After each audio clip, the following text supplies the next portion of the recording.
All right. Ooh, now we're live. What's up, everybody? This is Alex Auxier, Artist Relations Manager for Orange, and welcome to another edition of Artist Relations Corner. Today, we have a very special guest, Mr. Ed Stasium. Hello, everybody. Thanks for having me. Thanks for having me, Alex. I appreciate it. Absolutely, man. I'm going to give you a proper intro. Ed Stasium is what some people would refer to as a bit of a legend. This is a super expert engineer and producer who has worked on some of the most famous albums of all time, quite frankly. Talking Heads, Smithereens, Living Colour. He's done stuff with Mick Jagger. Probably best well known for your work with the Ramones, you could say. This gentleman is regarded as the fifth Ramone. He's also got a nickname that I find very interesting, and that's the Henry Kissinger of rock and roll. Ooh. How does one go about getting the nickname Henry Kissinger of rock and roll? I forgot who tagged that on me, but during the recording of End of the Century, the Ramones, Phil Spector produced record, there was an incident. Phil would have his eccentricities, and he would listen over and over again to the songs we had recorded, and while we were recording them, he would have us play things over and over again. And it was like on the third night of recording, this is in May of 1979 at Gold Star Studios, where Phil had done all of his hits, all of the great stuff, the great Christmas record, Ike and Tina Turner, Be My Baby, the Ronettes, Righteous Brothers, all that stuff. And it was the third night of recording, and we were going to try, we were redoing Rock and Roll High School. And Johnny especially wanted me along for the trip because of Phil's reputation. And I became more of I had played guitar and done some backing vocals on the previous three records that I had worked on. And I was actually, rehearsed with them for this one. And I was in the studio recording guitar at the same time as the band. We all recorded it live. And so we were doing this, and I don't remember whose idea it was, but it came up, and we wanted to get a big chord at the beginning of big, brang, and get some feedback. And then the drums would start. They would crossfade into the drums and do it. And this process of hitting the chord, counting it off, 1, 2, 3, 4, blang, Johnny and I, and 20 minutes passed. You could see Phil in the control room I didn't engineer that record. Larry Levine, Phil's a longtime engineer. Larry Levine, the Grammy-winning producer, he won a best engineered recording non-classical for A Taste of Honey by Herb Alpert and the Tijuana Brass, which was done at Gold Star as well. And 20 minutes goes by, we're still doing it. You see him, he's yelling at Larry in the control room. Half hour goes by, hour goes by, hour and 15 minutes. We keep, let me hear it again. Play it again. Blang, feedback. Blang, 2 hours, 2.5 hours, probably 2.5 hours doing this. And Johnny keeps looking at me going, what the fuck is he doing? What's he doing? What's he doing in there? What's he doing? I don't know what he's doing. He's listening to the same thing over and over. So this finally got to Johnny, and Johnny took me aside. We did finally get the track that evening, and we managed to, and the whole band was out there. It wasn't just me and Johnny. I mean, we would start it, and then, Mark would start the drums, and Phil would stop us. And it was kind of trying, especially for Johnny, who wanted to get things done immediately. Yeah. Previously we had tracked on Leave Home, Rocket to Russia, and Road to Ruin. We tracked those things like in a day or two. The backing tracks, boom, knock them out. If Johnny didn't get, half a dozen tracks a day, it was like he thought he was a failure. Yeah.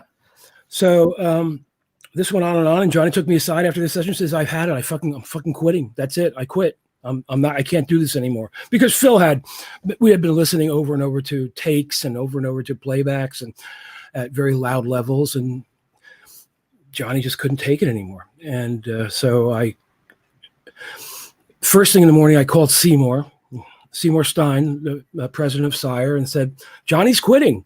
And he says, no, you can't let that happen. You have to fix this. So I said, okay, I'll try.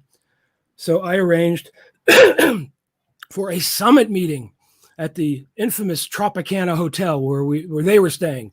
I was staying there for 2 days, and my room got broken into, so I moved to the Sunset Marquis. And then it was like, oh, I'm in paradise over here. It's nice. It was a nice Sunset Marquis. I had a poolside room. It was fab. And being at the Sunset Marquis back in 1979 was cool. I mean, Iovine and Shelley Yakis were staying there. They were doing Damn the Torpedoes at Sound City. Eddie Money was there. The Village People came through. It was, a real rock and roll hotel. Although the real rock and roll hotel was the Tropicana, because it was run down at a black pool, a black bottom pool. And I don't think it was to keep the heat in. I think it was just for the look. It was a rock and roll hotel. I mean, I think Joan Jett. That's dangerous. You can't even see the bodies on the bottom. I know you can't. Black bottom. Who knows what was in there?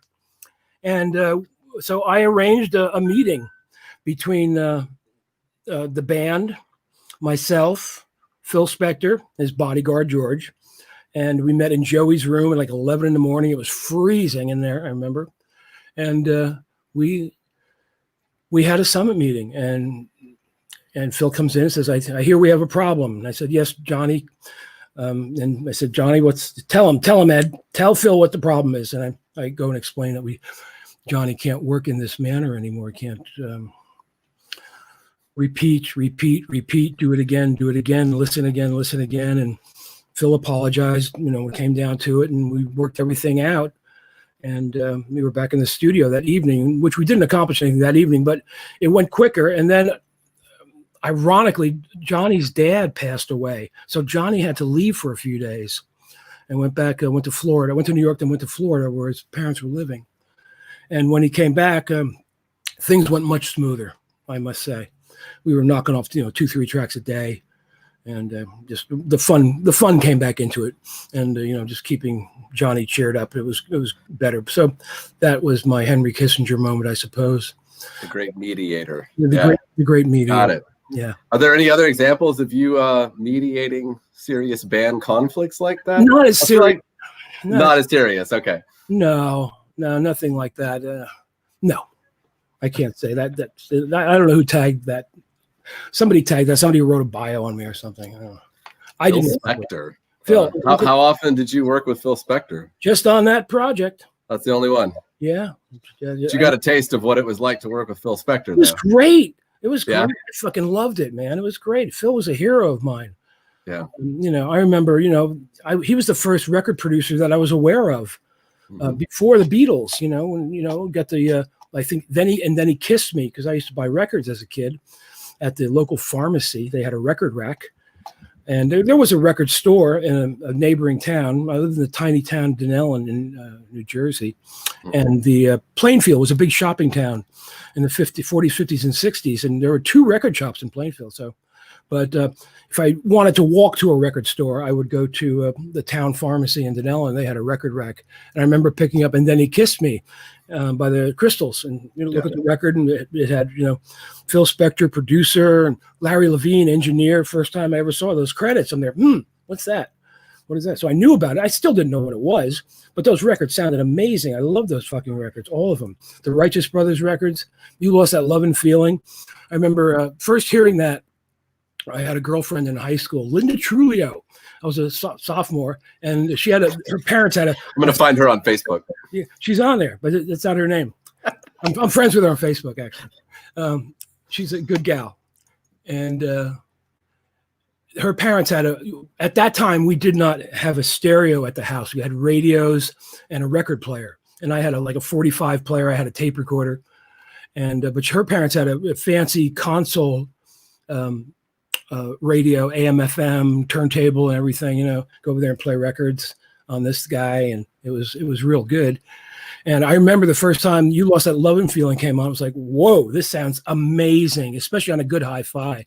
That sucker sounded great. And Be My Baby, all those great songs. And then when he went on to fix up Let It Be and worked on the John Lennon stuff, I loved all that stuff. Phil was a hero. It was like God, George Harrison, All Things Must Pass, Instant Karma. Oh, imagine, gee, how could you go wrong? So, when Seymour called me and said that, you're going to be working that Phil Spector is producing the next Ramones record, and Johnny wants you to come along. And well, take that chance. Well, what could go wrong? What could go wrong here? And it was fantastic. I loved it. Phil and I went out to dinner. We became buddies. He started one night. There were these little canned cocktails, which recently I've seen some ads for these canned cocktails again. But back in '79, there was a company called the Club Cocktail. And one evening I brought in a couple margaritas. It was the first day that Johnny got back, and we had off for a couple of days. Actually, we did some vocals with Joey during that time as well. And I started bringing in one night I brought in these canned margaritas. And then from then on, Phil had a little cooler next to his producer seat in the control room at Gold Star. And on ice, he started buying me these little club margaritas. And he would, go on the talk like, Ed, can you come in here for a minute? And I go in and he'd reach into his cooler and he'd pull out in a little lunch bag, in a Ziploc bag, my margarita every night. And he had a stash of them. He plied me. There was an interview with Joey once, and where Phil plied Ed with daiquiris. They weren't daiquiris; they were margaritas, but it was mentioned by Joey in one interview I remember reading. It was pretty funny. But I loved the whole process. I enjoyed watching him. And what was unique about Phil Spector and like that you watched that no one does now? I mean, what set him apart in your head? He was just intense. He was listening. He would constantly listen and scrutinize every little detail. I mean, I really didn't realize it at the time, but in retrospect, and then, I just finished doing the 40th anniversary box set for End of the Century. It's the 5th one I've worked on. They're nice box sets, 3 CDs, a booklet, vinyl. We're doing new mixes for all of them. So, I'm going over the tracks and I'm realizing, Jesus, these are the best Ramones tracks. I mean, it's interesting for the fact that Larry engineered it, and the drums are only on 4 tracks. Kick drum, snare drum, and then 2 overheads. No tom-tom mics. That's it. Just really old school. Hey, look at Glenn Johns and Andy Johns and all those cats. Same thing. 3 mics Glenn Johns used. Listen to Bomb's drums; they sound incredible. Can't argue with that. The Keith Moon, especially Who's Next. I got some multi-tracks of that shit. The fucking drums sound ridiculous. Yeah. Like 3 microphones. It's in stereo. It's not a mono track, but it's just in stereo. It's all balanced perfectly well. Everything's right there. Sounds amazing. So Larry did the same thing, except with 4 tracks and a stereo vibe. I guess it was an LA thing. But listening to those tracks, the thing that Spector was doing by listening over and over and over again was listening to every detail. Those tracks are astounding. They're the best Ramones tracks ever. They really are. The band is playing so tight. And he would just go over and over and over again until it was just in the pocket so much. Yeah. I mean, you can catch fresh energy on a first take, but if you do something for an hour and a half, and you keep repeating the same thing, you don't fuck up. There's no fuck ups. And I guess that Phil came from that vibe though, too. I mean, he came from a lot of like single take, recordings, right? Oh, yeah. The whole band. The whole band is in the room. And so that's just like ingrained in him. I mean, because, that's true, though. I mean, if you can play it perfectly, then it's going to sound pretty much perfect recorded. As long as yeah. I mean, granted, Phil's mixes have a certain charm about them, and a lot of people like them. I was shocked at first. But, listening to the takes now, this record, it's an amazing record. And these new mixes, it sounds more like a Ramones record than the Spector mix, that's for sure. Like I said, though, there's a charm about Phil's mix. But what we did, I worked in conjunction with Rick Rubin on these mixes. Rick and Johnny became friends, and Johnny always hated the record. And shortly before Johnny's death, he was friends with Rick and his wife, and he wanted to do a remix like in 2004, 2005, whenever that was. And make it sound more like a Ramones record. Yeah. Because it's a Phil Spector production, and it's what it is. But we finally got around to it, so here we are. Now, in working with Rick Rubin, I've heard a lot of people say that he's like a true producer style, in that it's more about him just hearing it and then giving you like verbal Exactly. suggestions or whatever? Yeah, Is that how you work with them as well in these? Yeah, comments. Except we're not verbal. We're not in the same room because of the COVID. Right. So we're texting back and forth. I'll get it. I'll do a mix. I'll upload it, Dropbox. His assistant gets onto his phone. He listens to it and then texts me comments back. Yeah, and it's like that. He's a super fan. He's a super fan. He's a super fan of the Ramones. Always has been. When I first met him, the first words out of his mouth it was at the New Music Seminar, probably 85 or 86 in New York City. We were both on a producers panel. And, that's right when he started up with, the Beastie Boys, Run DMC and all that business. And Slayer, he played me the Slayer record. And I remember on a Walkman with Walkman headphones. And the first thing he said to me was, my two favorite bands are the Beatles and the Ramones. And he meant it. He loved the fucking Ramones. That's awesome. So do I. Been very lucky to work with them all these years. Yeah, who would have thought? I would have never have thought when I first started working with them in November of 1976 that here I am, in September of 2020, I'm still working with the damn band. It's a career band, man. Yeah, I mean, if you play a key role in a band like that extends past their own demise, their body leaves, but they continue to be as big as ever. Mm-hmm. Then you're like a keeper of that. You know what I mean? You're a keeper of that legacy and all that. In addition to being obviously an original contributor to it as well. So, yeah, man.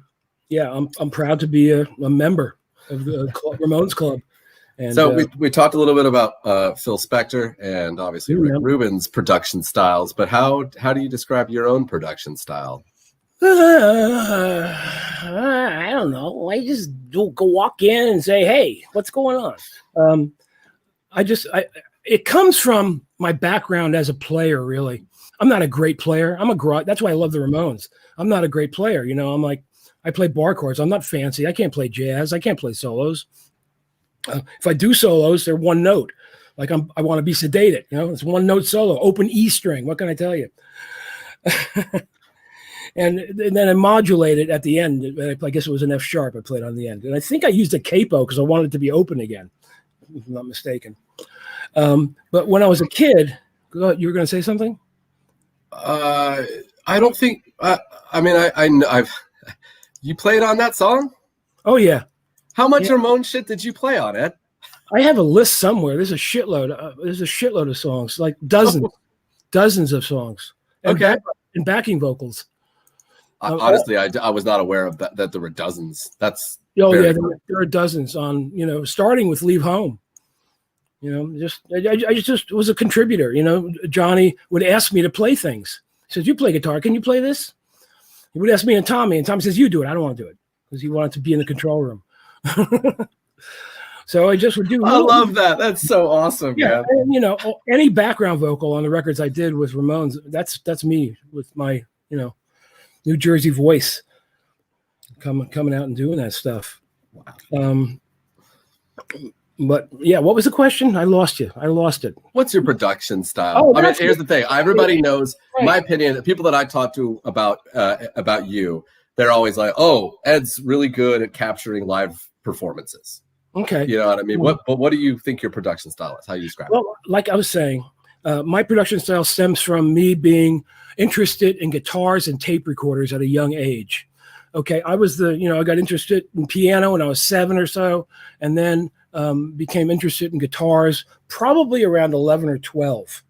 And my parents were really supportive when I wanted to take piano. They were working class parents, and my dad worked for Western Electric, the manufacturing branch of Bell Telephone. He worked in the shipping department. He drove a forklift for 30 years. My mom worked for Johnson & Johnson making sutures for 20 years. And for Ethicon, for Johnson & Johnson, medical supplies. And they would always be supportive and get me, like when I saw a tape recorder, a long story, but I got a tape recorder, a little Japanese tape recorder for Christmas. And then I got an electric mono tape recorder the following Christmas because I wanted to upped it a little bit, up the game. And then I recorded a cat named Wayne DeRose. I remember he was a friend of my buddy Huey Murray. I had to be like 12 years old. And Huey said, this guy, he plays guitar. can I bring them over to your house and we can record them? So this is like the first recording I ever did was this cat, Wayne DeRose, and he had a Gretsch Country Gentleman.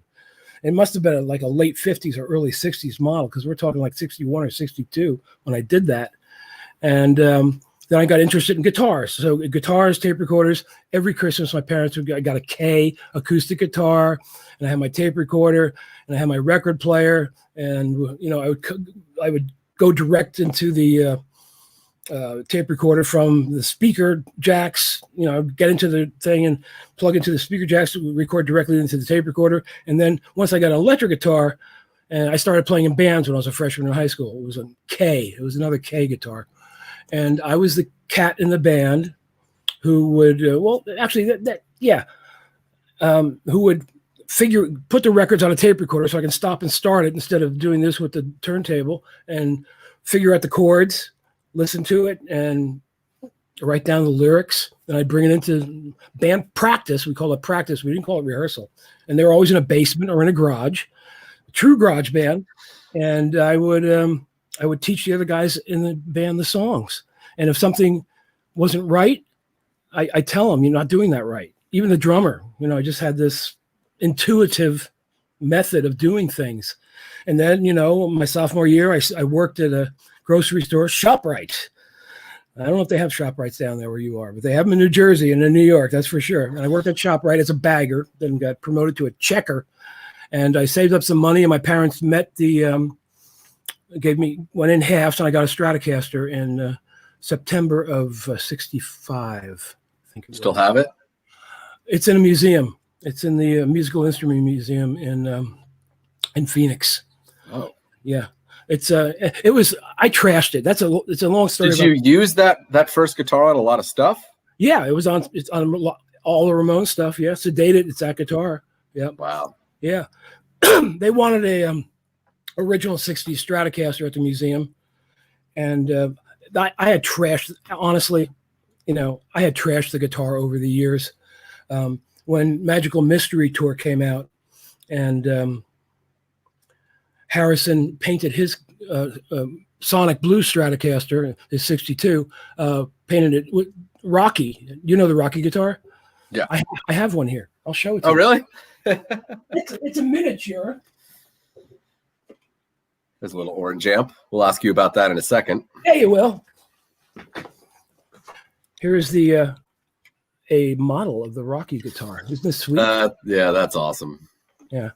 And it originally was Sonic Blue. Yeah.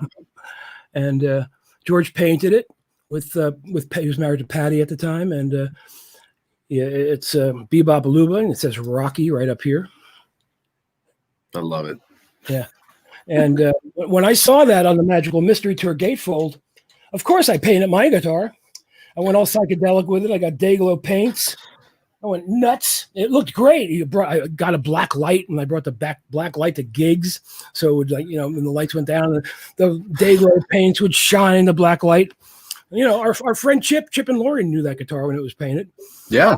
Speaking of which, we got your goddaughter in here, or actually, are you Colin's godfather, or are you Sam's godfather? I'm officially Colin's. You have to take both of them. Okay. I think both of them. Yeah.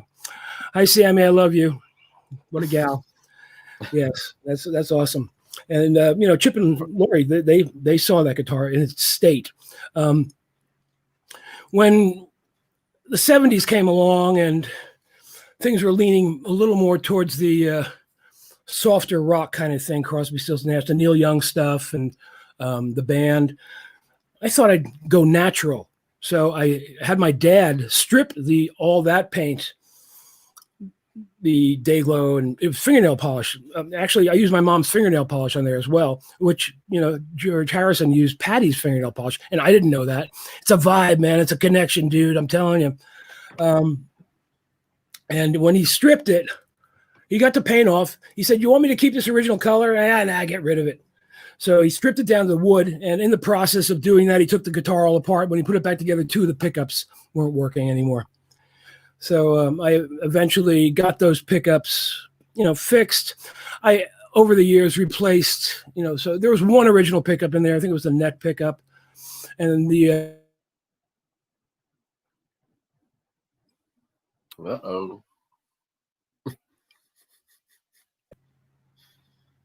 Did we lose you? Must be the tropical You're back. storm. I'm Actually, back. we're getting drenched right now. Yeah, tropical storm.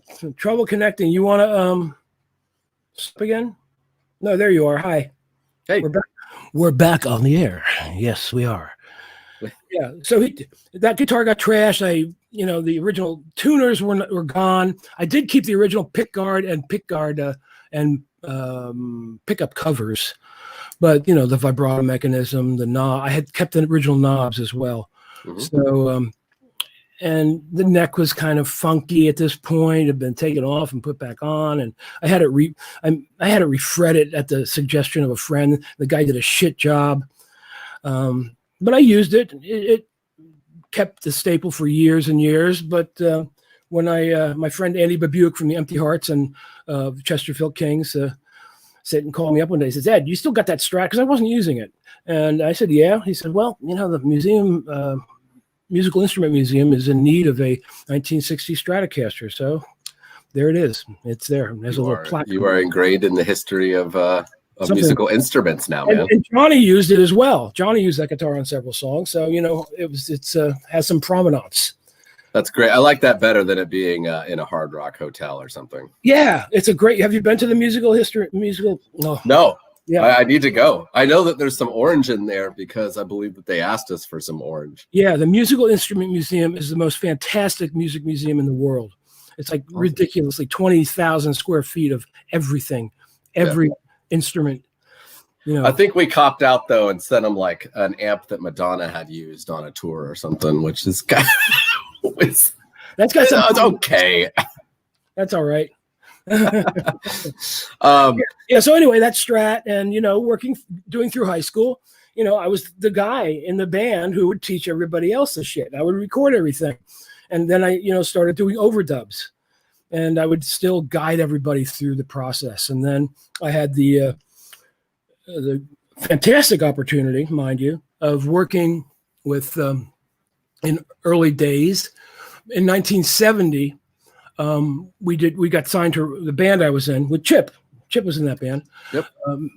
We were called Men. Just so everybody knows, by the way, the reason that I know Ed is because I'm best friends with Ed's godson. Yes. And their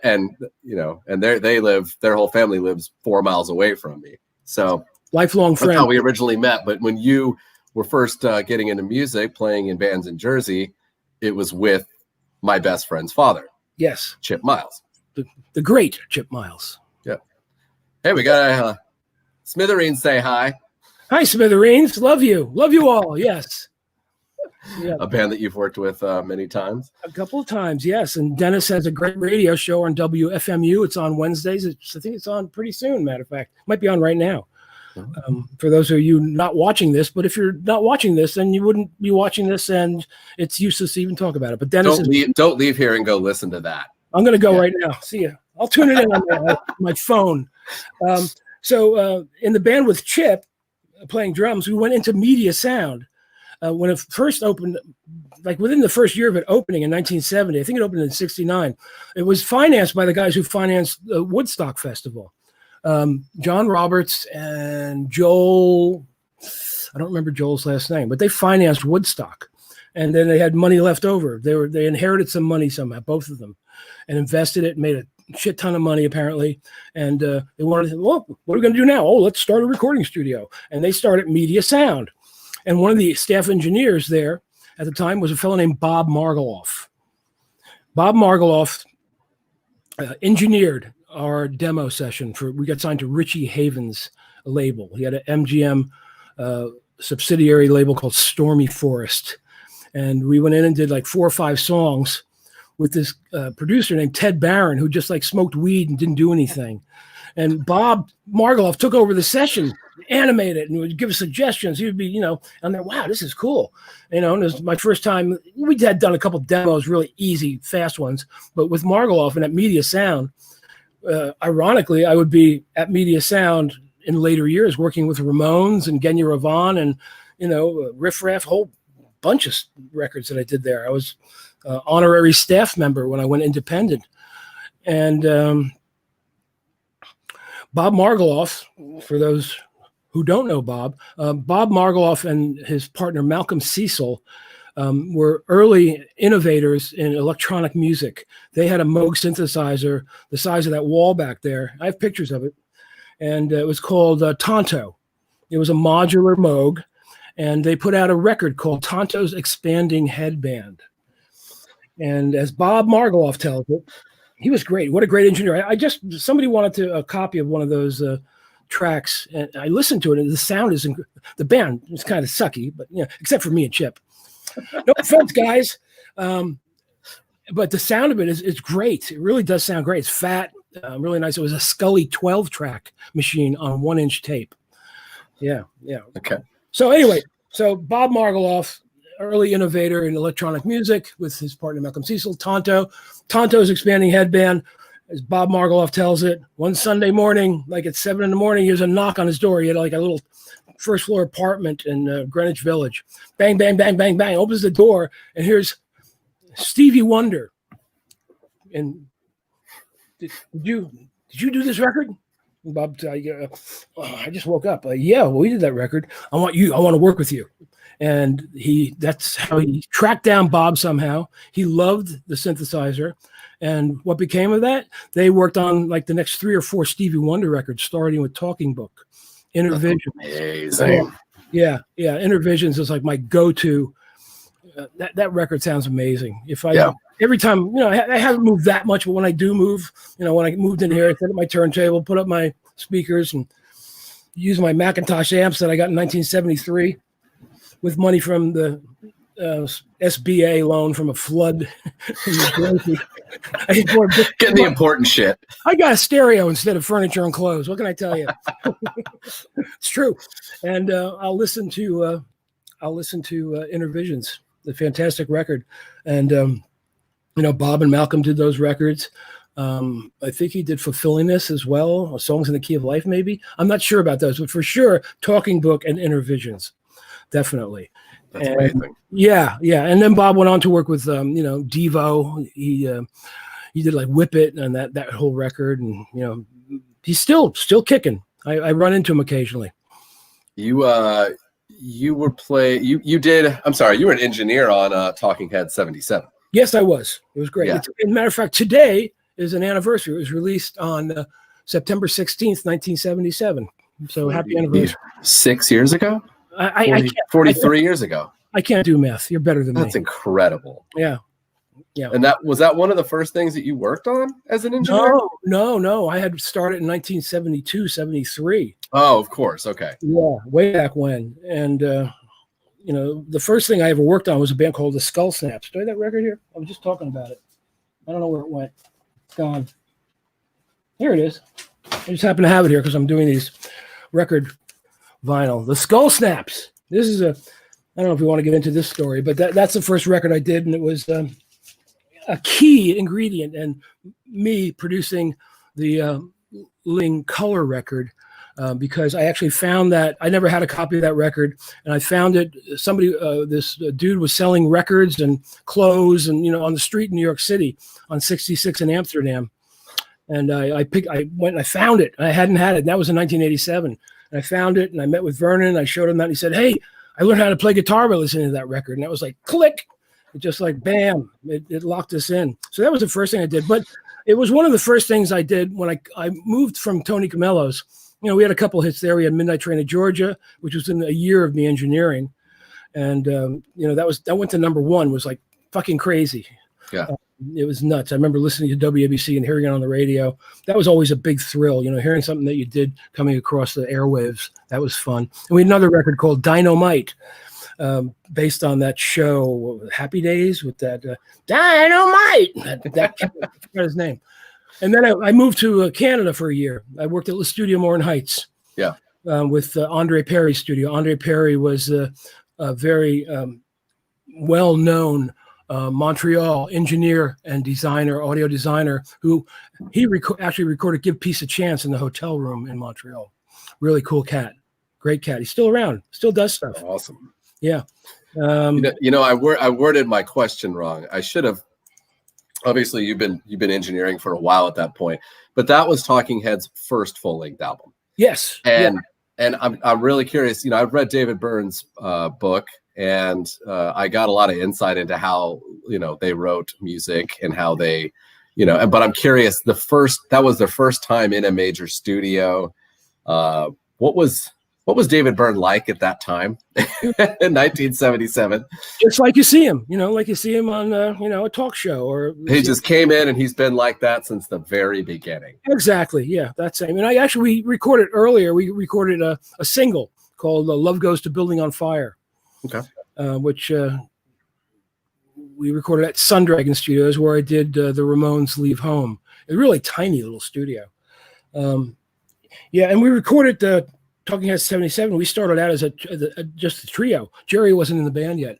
All of Jerry's stuff on the first record was overdubbed, and it was it was cool. The only thing I could say about Tony Bon Jovi and Lance Quinn were the actual producers on that record. But the band did a lot of work, and I did a lot of work on the record. And Lance Quinn was good, but Tony, when we started doing vocals, Tony started to try to tell David how to sing, and and David that did not hit it off with David Byrne. It just didn't work, so he refused to have. Well, Tony. He certainly has a unique style. Yeah, he's great. I could see him not wanting to fuck with that. Yeah.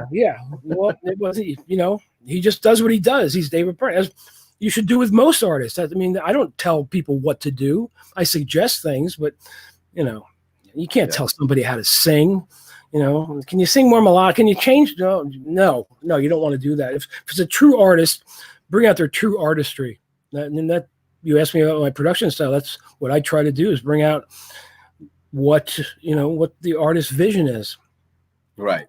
And you want to know a little bit about everything. I mean, it seems like you have the style where you want to really get in and be a band member during your time there. Pretty much is what I do. Yes, it is. Yeah. But it's not micromanaging. It's micro understanding, so that you can give proper feedback. I give feedback. I give suggestions, but I'm hands-on. Right. I operate the tape machine. Even when I worked with my assistant, Paul Hamingson, I was still the guy. I would be punching in, I'd be on that shit. I'd be, EQ, and I'd be mixing. Paul would set up a lot of stuff and he'd write down stuff, and he's a very good friend of mine. And, but he was invaluable to work with. But I've always been hands-on. Unlike some producers, I'm just a hands-on guy. It's how I started with that Stratocaster and a tape recorder. I've just continued to this day, and graduated from a mono machine to 12-track Scully to a 16-track at Tony Camello's in '73, and then they've got a 24-track, and then onwards and onwards. Going to the studio more in Heights was incredible, because I got to work with Nick Blagona, the late great Nick Blagona, who did some great work on the Nazareth records and with Deep Purple. And he was Canadian, but he was from the British School of Recording, which I didn't. I had my own school of recording, because I didn't T-boy. I wasn't a T-boy. I wasn't an assistant. I just got thrown into the seat, literally, and just had to figure it out. And what's the difference between the British school versus the American school of recording? Using ambience. When I was watching stuff in America, everything was tight and closed up in drum booths. And when I went up to Canada and worked with Nick, and especially with Roy Thomas Baker, right when he came in to do a pilot record, right after he had done Night at the Opera with Queen. And I remember Nick and I set up the drums in a drum booth. And before the band got there, the equipment came in. We set everything up and put the drums in the drum booth that we had there. And Roy said, "What are the drums doing in that drum booth? Take them out of there. Get them out on the floor. Let's get some of that lovely ambient sound." And also with EQ, I wasn't into just turning shit up all the time. Crank it up. Just turn the EQ up. I never cut. And Nick's philosophy in a lot of ways was to cut certain frequencies. And to like cut 400 cycles on a kick drum. And they're, oh, that sounds good. And you get these kick drum sounds that were out of this world. And they're, oh, fuck, I gotta figure out that. I still haven't figured that out. But yeah, I did. So I never cut, and that changed a bit of my my way of EQing. So What is your most challenging moment in the studio that you can recall?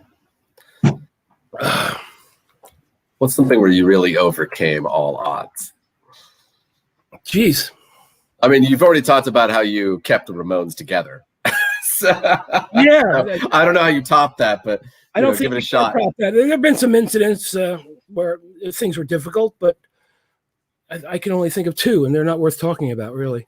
And they both had to do with alcohol and drugs in the studio.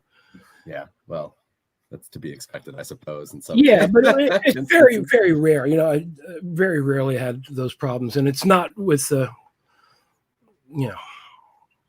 Well, is that just because of the the ship that you captain? Is that how things work in your studio when you're there? No, I mean, controlling it. You can in moderation. I don't care if you're sensible. Have a beer, smoke a little weed, whatever. But when you start snorting crystal meth and drinking Jack Daniels with the ratio of 90%. Lemmy. Could be, very well could be. Yep. And, the ratio of 90% Jack Daniels and 10% Coca-Cola, you're dealing with something beyond reality. And I love Lemmy. I really do. I love Motorhead. I love Lemmy. But there was an issue that came up. I had to leave the project on my own. Everybody's got their Lemmy story, I think. Yeah. Shit, I don't even met Lemmy, and I have a Lemmy story. So, what does that tell you? Of course, it was at the Rainbow. Oh, at the Rainbow. Well, this story with Lemmy has to do with the Rainbow. May as well just blurt it out. Mine has to do with the Rainbow as well. So that's what you said. So this is to do with the Rainbow, and everything was going okay. There were some difficulties. Actually, the best thing about working on the Motorhead record, I did 3 songs on 1916. Then I left. But the best thing was at that time, I guess it was 1990 something, 92, somewhere around there. I got infatuated with police radio, and I bought a scanner, and I brought it into the studio, and I showed Lemmy, and Lemmy fucking loved it. And while we were doing drums, and while I was, I'm kind of famous for doing drum edits, especially on tape. I would be slicing and dicing and moving shit around, using different takes and using splicing. I still have my splicing block. It saved my life once, splicing, but that's in a whole other story. We're talking about Lemmy. So Lemmy would take a break. We were working at Richard Podler and Bill. I don't remember Bill's last name. It was called American Recording. It was in Los Angeles. It was in Calabasas. It was an old gas station. They converted it into a recording studio. And it's at the corner of Mulholland and Topanga. And they had a Trident A series there, which they had at the studio more. It's a console that I love. They had one in Cherokee. There's only 13 made. They're fantastic desks. And I did Smithereens. I tracked Smithereens 11 there. I tracked a Hoodoo Groover's record there, Pursuit of Happiness. I worked a lot there. And there was a kitchen area, and off the kitchen was like a little patio with a barbecue and a little hangout place. And Lemmy used to go out there and sun himself. He used to get his drink, and used to go. But I remember, I would want him to hear the take after we had done the edits. After so it's a few hours. We do the take, I'd edit it all together, a couple hours, 2-3 hours editing. Hey, Lemmy, and you open the door, and here's Lemmy standing up in his bikini briefs. What are those bathing suits called that swimmers wear? A thong? No, not there's a brand name. I can never think of it. Speedo.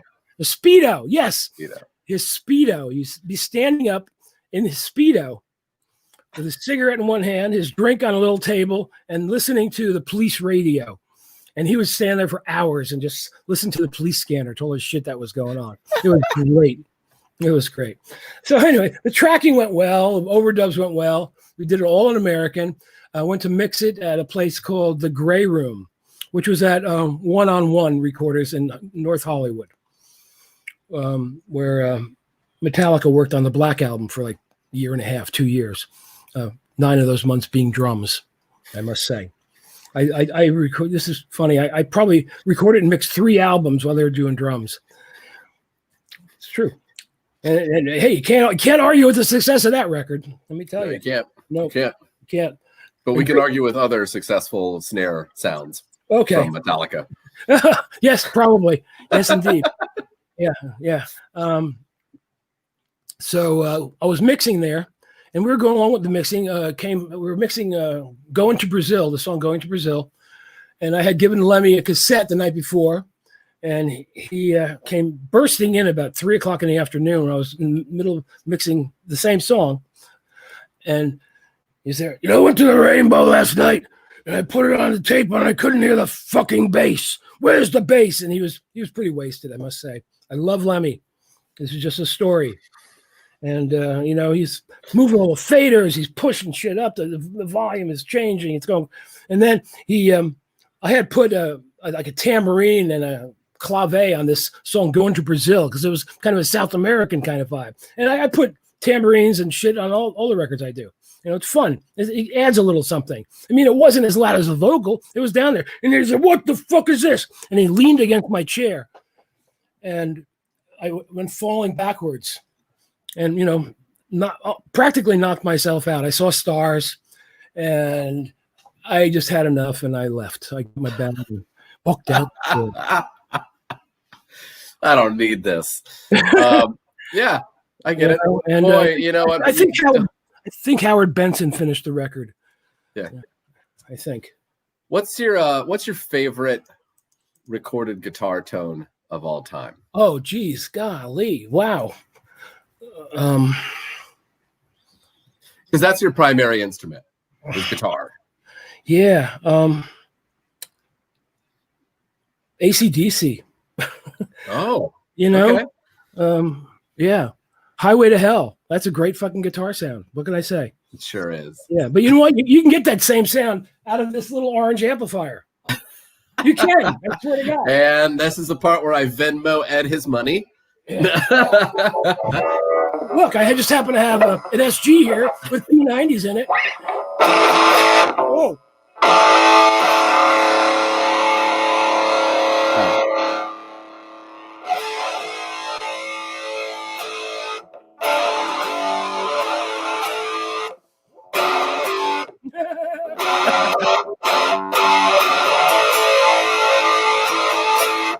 Hey.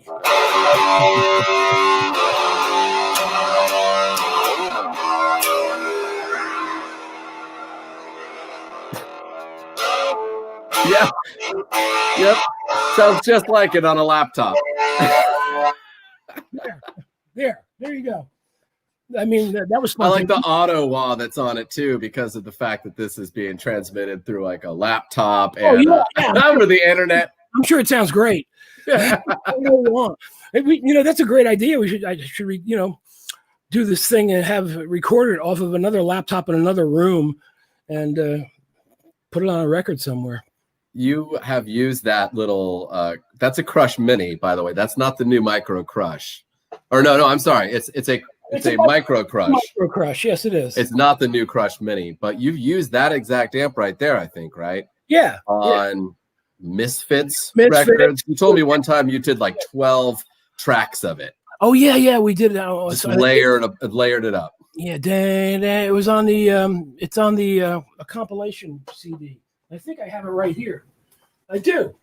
What a coincidence. It's on the Dr. Demento, John Caffiero, Jerry Only's manager, put this together. It's a great record. It's all the Dr. Demento's cover songs by different people. And we did, what song do we do? I forgot. I can't even remember, but it's an intro to, oh boy, I can't think of it. It'll come to me. Something Cleveland, the eggplant that ate Cleveland, or the cockroach that ate Cincinnati. Okay. And it's on that little amp with Dez was in the band. Des Cadena from Black Flag was in the Misfits at the time. Jerry Only's Misfits, not the original Misfits. And he played that for the intro, and I layered a shitload of this spooky sounding guitar. and it sounds really fucking cool. It's great. Yep. I mean, a lot of people swear by lower wattage, smaller amps. I do not own a large amp. I have all small amps. I have this one amp that is my favorite and a favorite of a lot of my clients, especially Michelle Balderrama from LA Machina. I have a garage sale. It is a Montgomery Ward, like a 30 amp amplifier, an Airline. The logo's not on it anymore, but it's an Airline amp probably made by Valco. And that thing's incredible. I love it. I have it set up permanently. That's awesome. That's what I use all the time. I have little amps. I have like 1954 Supro. That sounds great. I love little amps at home. I mean, if I'm doing a band and we're in a real recording studio, we'll set up some Marshalls or, AC30s or something. But I like small amps. I don't like, I'm not for stacks in the studio. I have a 66 Super Reverb that I love. That sounds great for clean tone, and you can get beefy, bluesy tones out of that. I have an AC15 that's great. I went on the little Marshall 7 series. Mm-hmm. That's a small little Marshall. That sounds great. For bass, I have the Crush. What is it? The Crush 100. What is that thing? Crush Bass 100. Crush Bass 100. Yeah, which is fantastic. I love how you can balance between the distorted channel and the clean channel on that thing. Yes. It's just great. And I have I'm curious, man, because you're naming a lot of vintage stuff. You obviously have a very traditional style of recording. Yeah. What mistakes do people make today when they're recording guitars? Hell, I don't know. I never go to other people's sessions. I find it tremendously boring. I hate going. If I go to visit somebody, it's like, okay, I'm there for a minute and I walk out. That's it. I can't stand. If I'm doing it, I'm fine with it. But the tediousness of everything and doing, just like, I always feel like I'm in the way. Well, then what's your style for recording guitars? What's the ideal setup? Good player. To begin good player is a good answer too, because I have a feeling you're going to tell me to mic it with an SM58 or a 57 or something on it, and then put another mic 4 feet from it. That's exactly correct. It's true. Yeah. I actually use a Shure 55, like the Elvis mic. Mm-hmm. Dynamic. I use one of those, and I use Audio-Technica. I have an Audio-Technica 4033 that I'll use. I always put the Shure very close to the speaker. And then I will have a 4033, 4 to 6 inches away. And then I have a 1937 RCA PB90 that I got at a garage sale in Sherman Oaks, California in the 80s for $5 that I fucking love. It's a ribbon mic, and I use that for the room sound. And, 10 feet away. And I do record it on, 3 tracks so I can have the option later on. But I don't use a bunch of multi-track. I don't track and track and track. If I do anything, I'll just double track and maybe the third track. And usually the double track will be another set of the 3 microphones, or just 2. Sometimes we'll just end up using the 55 and I always use that room mic. But I end up generally featuring the Shure or the Audio-Technica, and a little bit of the room. I'll pan it away. And then sometimes I'll just do a really gnarly sound with, the little guy like this, or through that Montgomery Ward amp just in mono up the middle with a gnarly mid-rangey tone. I do different things all the time. I mean, that's kind of a typical setup, but yeah, I always try different shit. All right. I learn something every day. I got a little birdie told me once that you were up for a Nirvana album. Well, sort of. A kind of big Nirvana album, and I'm curious about that story, and whatever you want to tell me about that, really.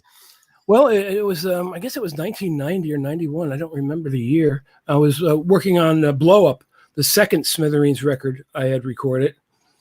It was summer, and I got a call from Gary Gersh at Geffen Records.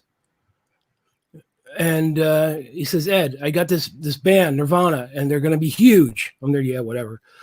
And they need it mixed, and I want you to mix it. I would like you to mix it. And I'm like, oh. And at this time, I was finishing up. I was on my the second to last, third to last day with Smithereens. And the following week, I had my daughter, a friend of hers, my son, and his band coming out to Los Angeles. I was living in Los Angeles at the time. And they were both coming out. I had planned the next 2 weeks to hang out with them, Disneyland, hang out. I was bringing my son's band into A&M to record his band. They're driving across the country in a van as I was on the phone with Gary. And, I had a special time. I wasn't living with my kids. They didn't live with me. They were both coming out from New Jersey. Mm-hmm. And, of course, my daughter flew. And she was younger at the time. She must have been 13 or so. Something like that, yeah. Early teens. Jason was, maybe 17 or 18, somewhere around there. And he had a band. He was a good player. And they were all coming out. I had everything planned. I booked A&M Studios. My good friend, the late Mark Harvey, was managing the place. He said, yeah, whatever you need, just go. Just buy the tape. It was tape. I said, I wonder what happened to those masters. Now that I think about it. Interesting. I wonder what happened to those masters. I haven't thought about that. Anyway, so Gary calls me up and he says, well, let me check. I really can't do that, Gary. I got my kids coming out. I have plans. I got my son coming in. I'm going to record demos with him. We're all going to Disneyland, blah, blah, blah. We're going to Universal. We're going to spend time. We're going to hang out. We're going to use the pool. We're going to barbecue. This is my 2 weeks with my kids. At the time, I was really busy. Not that I'm not busy now. It's crazy busy right now. It's insane. I'm lucky that I'm still busy all these years later. And, I said, I don't think I could do that, but let me get back to you. And my wife at the time, Francine, was managing me. And I said, yeah, Gersh called me up and said he wanted to, mix this band Nirvana. She said, what, are you kidding me? You got to do that. She kind of knew about the band. I didn't know. I'm working. I don't listen to anything. I don't pay attention when I'm in the studio. I'm just like in the fucking studio. I'm in there for, 10 hours, 12 hours a day, maybe more. I get a cassette. I listen in the car at night going home. I go to bed. I wake up, have a cup of coffee, get in the car, listen to the cassette again, and go back to the studio. I'm not aware of what's going on in the music world. I'm still not. And so I called Gersh back, and he said, oh, we got somebody else to do it. And I'm like, okay. And then the record then a couple months later, the record comes out. I hear it. I hear this great record. I hear Teen Spirit on K-Rock. And I'm there, wow, what's this? And then, Jed the Fish or somebody comes out. Yeah, that's the new song by Nirvana. I'm there, fuck. And for years, I was kicking myself in the ass. Yeah. And then somebody brought it to my attention.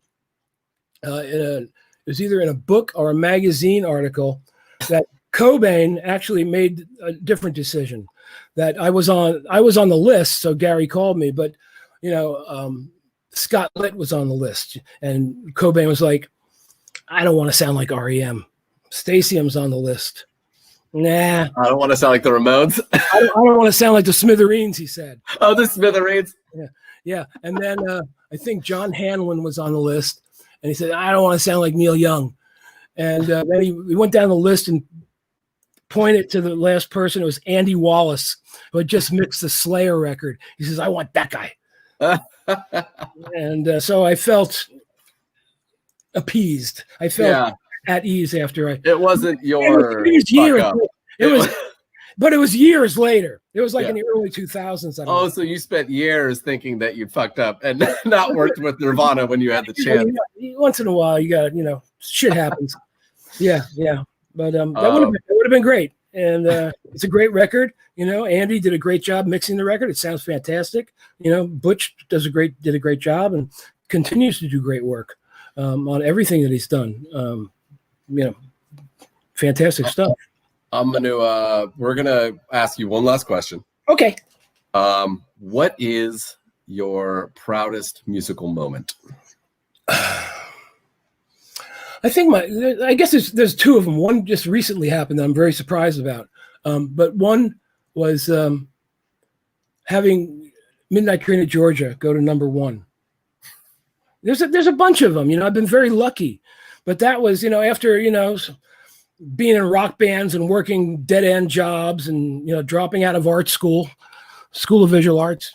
A Midnight Train to Georgia, just real quick. That's one of the first songs you worked on, isn't it? Yes. Yeah. One of the quite first. an introduction to the industry for a song that you work on so early in your career to go to number one right away. Number one. Yeah. October of, I think 73, 72. I think it was 73. Wow. Yeah. And, I went to Detroit to record the vocals. That was my first plane ride, for fuck's sake. I'd never been on a plane ride, on a plane before. A plane ride. Yeah. Oh boy, we're going on a plane ride. So that, working with Living Color, working with the Ramones has always been fantastic. The legacy, something breaking there. Was that? It was an ice machine, actually. Again, it is a true artist relations corner right here over in the kitchen corner. Got the ice machine, yeah, baby. Working. It's like, I don't know. I love all my records that I've done. Whether if they've sold a shitload or they've sold nothing. I'm proud of all of them, but especially Living Color, Smithereens. Ramones, I'm still attached to the Ramones legacy, which is unbelievable to me. I'm very fortunate and fortunate that I had a hand in it, and fortunate, and, hats off to Tony Bon Jovi for, getting me down from Canada when I was living up there and, starting up the original Power Station team, when there was nothing planned at all and there was a job to do, recording Leave Home with the Ramones as engineer. But I thought I was producing. He said, Eddie, you can produce the Ramones with me, right? Yeah. You were lied to get involved in the Ramones. What's new? What's new? Yeah. Oh, man. And just recently, I found out that I Want to Be Sedated has been certified platinum by the RIAA, officially certified platinum, which is like 43 years later. Really? Yeah, it was just now. It was released in 7. Yeah, the records didn't sell when the band was, out there. We didn't sell any records back then, but now with streaming, especially, everybody's putting down Spotify and stuff. But you know what? There's a lot of it's almost lucrative. You know what? Because I know that you've probably got a lot of records on the wall because of things like albums reaching platinum status or gold status or whatever. I'm curious. One last question. What's your number one piece of memorabilia? What's your prized possession? Ooh. Boy. Do I have anything in here? Memorabilia. Sheesh. I don't know. Memorabilia, original, tapes, whatever, something that you have that you were like, you will not, that's never leaving your side. I like my RCA ribbon microphone, I think. Really? My PB91. It's not an award or anything. It's the fact that you scored such a great microphone for $5 at a garage sale. Yeah, absolutely. Yeah. That's great, dude. Yeah. Oh, man. I love that mic. And, I think, Sylvie Massey's the microphone queen now. She purchased a huge collection. She has a museum, but she's coming out with a microphone book. And the stories, I believe, I did submit the story. I think it's pictures in the story will be in her upcoming microphone book.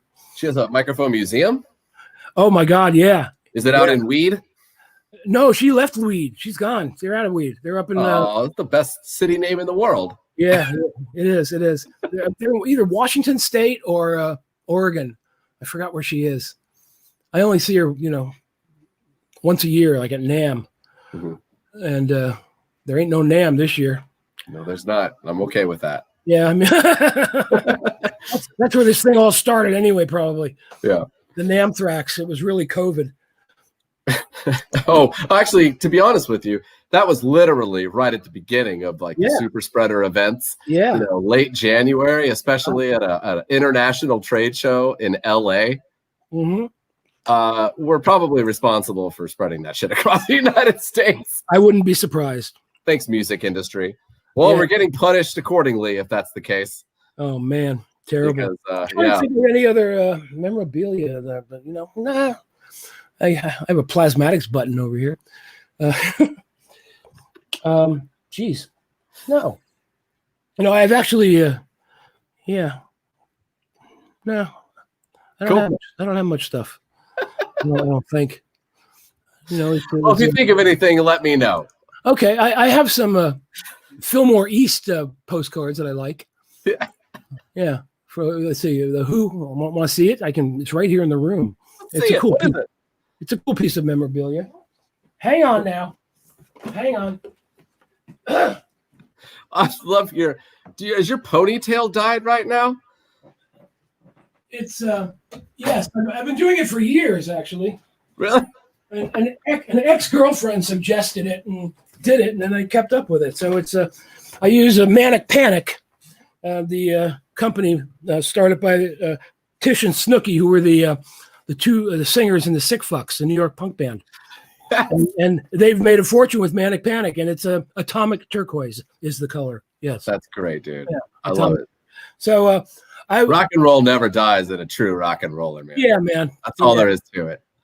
Yeah, so I was fortunate to actually walk into the Fillmore East on its opening night with Janis Joplin, Big Brother, and it wasn't called. It was Big Brother and the Holding Company. It was Janis didn't have a top billing. It was in 1968, March of '68, and Big Brother and Holding Company, Albert King and Tim Buckley, and then after that, it went every weekend. It was like $3 to get in. You could buy tickets, or it didn't sell out. It was great. But I got on the mailing list, and these are postcards from the Fillmore. Let's get a real reflection. This is the Who, and this is the Who, Buddy Guy, and Free Spirits with the Joshua Light Show, April 3rd, and this is April 3rd and 6th. It was before Tommy. They were touring. I guess it was touring the Sell Out, and so they played everything from Sell Out and a quick one. It was great. They did a quick one, and here's another one with Big Brother and the Holding Company, the Staple Singers, and 10 Years After. So these were, left at my mom's house. I found them in a drawer when I was cleaning out my mom's place, like 12 years ago. Wow. All I ever found in my mom's old drawers were buttons and, like loose Tylenol. That's a way better mom drawer find. I have a couple jukeboxes, which I really like. That's some good memorabilia stacked with some great records. That's cool. My garage sale amps that I love. Yeah. Man, this has been super fun. I really appreciate your time. And for those of you that are still watching, thank you very much for joining us. Once again, I'm Alex, Artist Relations Manager for Orange, and we're talking to producer and engineer Ed Stasium, who is well known for his work with the Ramones, Smithereens, Living Color. Dude, thank you so much. It's a pleasure, really Alex. Thanks for asking me. It's always good to talk to you and good to see you. I won't be seeing you at NAMM. And give my regards to your lovely family. I shall. And to my god kids, Sammy and Colin, when you see them, and their lovely parents. Okay. All right, man. Okay. Peace and love. See ya. Okay. Bye.